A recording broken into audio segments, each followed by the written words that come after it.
Who would have thought intergalactic diplomacy would unravel over something as small as a sandwich?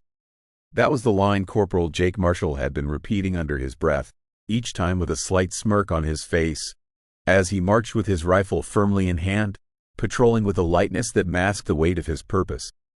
And he had good reason to find humor in it, given how absurdly the fiasco had begun and where it had now led.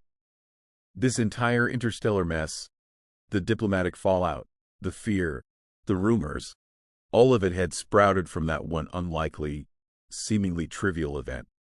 It all started back at the highly anticipated Galactic Summit, a meeting humanity had prepared for over decades, the grand moment when Earth would finally step out from behind the protective veil of its atmosphere to make its debut on the galactic stage.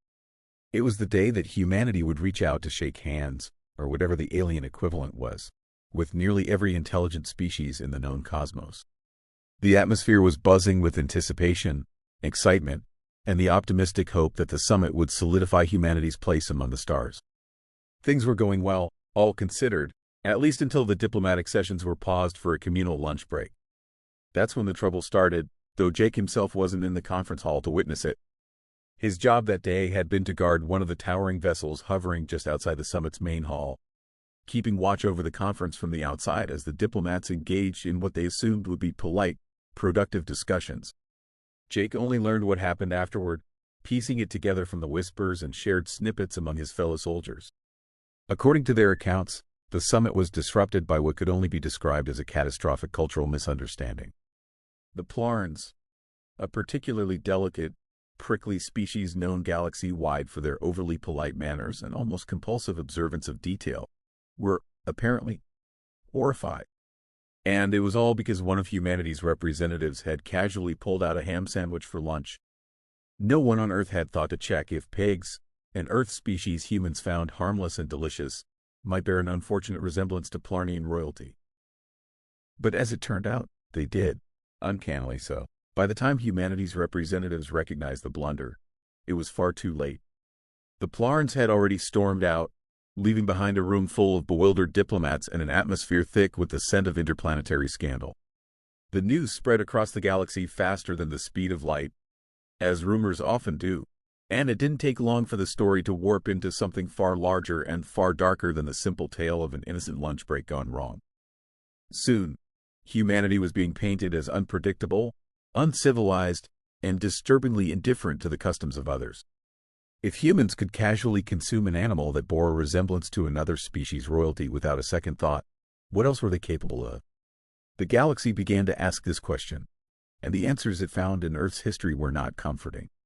In the weeks that followed, the galaxy at large went into something resembling a quiet panic.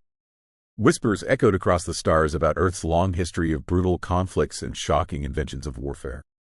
Tales of humanity's penchant for violence, their capacity for resilience, and even their darkest, most primal acts were dissected and sensationalized, painting Earth's inhabitants as a species with a terrifying past and limitless potential for destruction. What had begun as a diplomatic misunderstanding over a sandwich was now spiraling into a full-blown interstellar crisis. Soon enough, entire species were calling for emergency meetings and urgent measures to contain the perceived threat of humanity. Plans were made, proposals debated, and after weeks of fervent deliberation, the galaxy's coalition of species agreed to a drastic course of action. They declared an imaginary boundary around Earth and its surrounding territories, a line beyond which humans were not allowed to venture. No more exploration, no travel permits, and certainly no more diplomatic summits. Humanity, as far as the galaxy was concerned, would be kept under strict containment until a safer solution could be devised. So, Jake and his squad were stationed on the edge of this invisible line, their mission simple yet grim.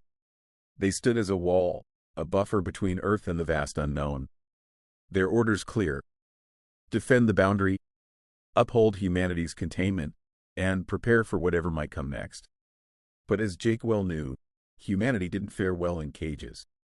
For a time, Earth complied with the line, holding quiet negotiations and attempting to repair the damage through careful diplomacy.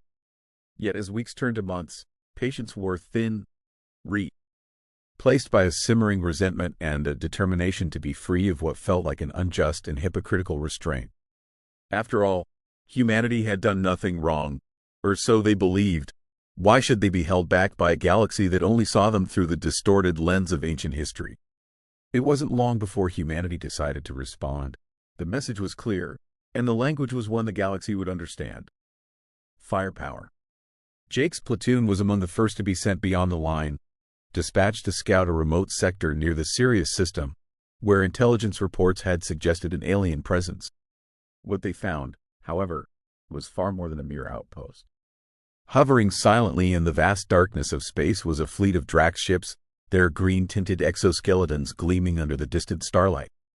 The Drax, a species of towering warriors with luminous eyes and muscled frames, had always been known as the Coalition's fiercest fighters.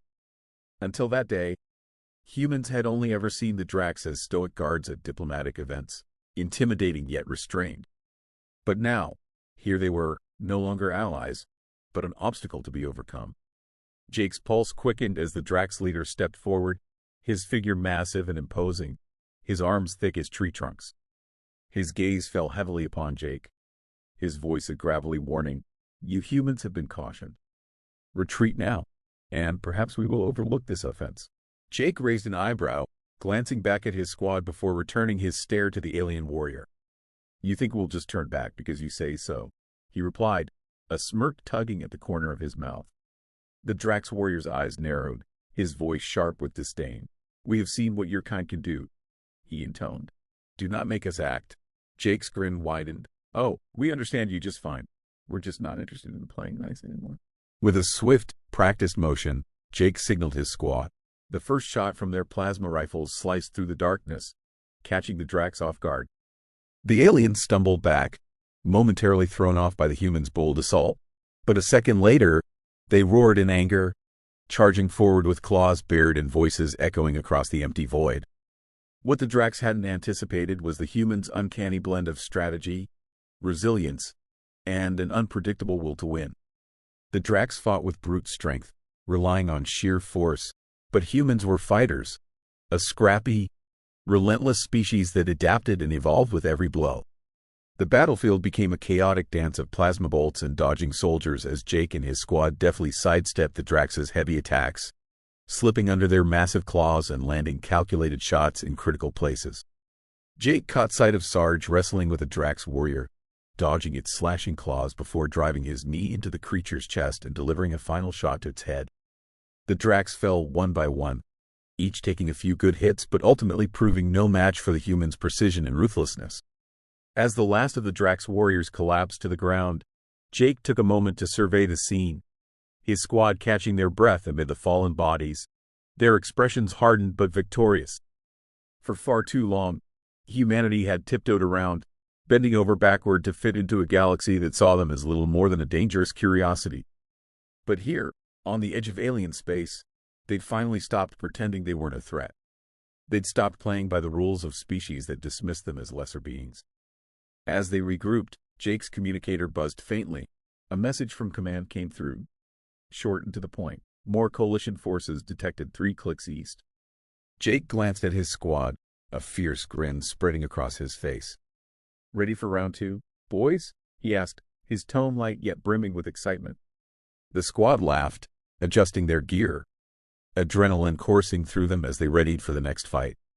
They had tasted what it was like to unleash their full strength, to fight without restraints, and they weren't about to hold back now.